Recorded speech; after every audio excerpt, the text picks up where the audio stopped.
দুইটা গুনাহ, দুইটা পাপের কারণে শয়তান শয়তান হয়েছে। ভালো করে শুনে রাখেন। এই পাপগুলো আমরা অনেকে বুকের ভিতরে নিয়ে ওয়াজ মাহফিল শুনতে আসি।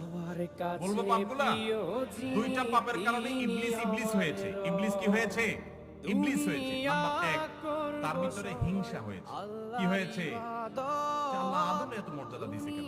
আমি এত বছর ইবাদত করে, আদমের মাত্র জন্ম হইল আমার সামনে, মাত্র আমার চোখের সামনে তার জন্ম হলো, তার এত মর্যাদা কেন হবে? আমার ভিতরে জ্বালা পোড়া করে। এই হিংসা তার মধ্যে হয়েছে। 1। 2 নম্বর হলো অহংকার, যে আমারে মা আগুন দিয়ে তৈরি করছে, আগুন তো উপরের দিকে উঠে মাটিতে নিচে থাকে, তাহলে আমি বড়। আমরা অনেকেই আছি নামাজ কালাম করি, নিজেকে মুসলমান দাবি করি, আবার আমি অহংকার করি, মনে করি ও আমার থেকে ছোট, আমি অনেক বড়, আমি অনেক হান্তান, নিজেকে বড় মনে করি, অহংকার করি। এগুলো আমাদের মধ্যে আছে না নাই? সত্য কথা শুনছি তারপরও মানি না, কারণ আমার মুখ দিয়ে একটা বাইরে হয়ে গেছে, ওইটাই টিকে রাখতে হবে। আছে না নাই এরকম গুলো? মানুষকে দমায় রাখা, মানুষকে তুচ্ছ তাচ্ছিল্য করা, পাত্তা না দেওয়া, সাইড না দেওয়া, এগুলো অহংকার। এরকম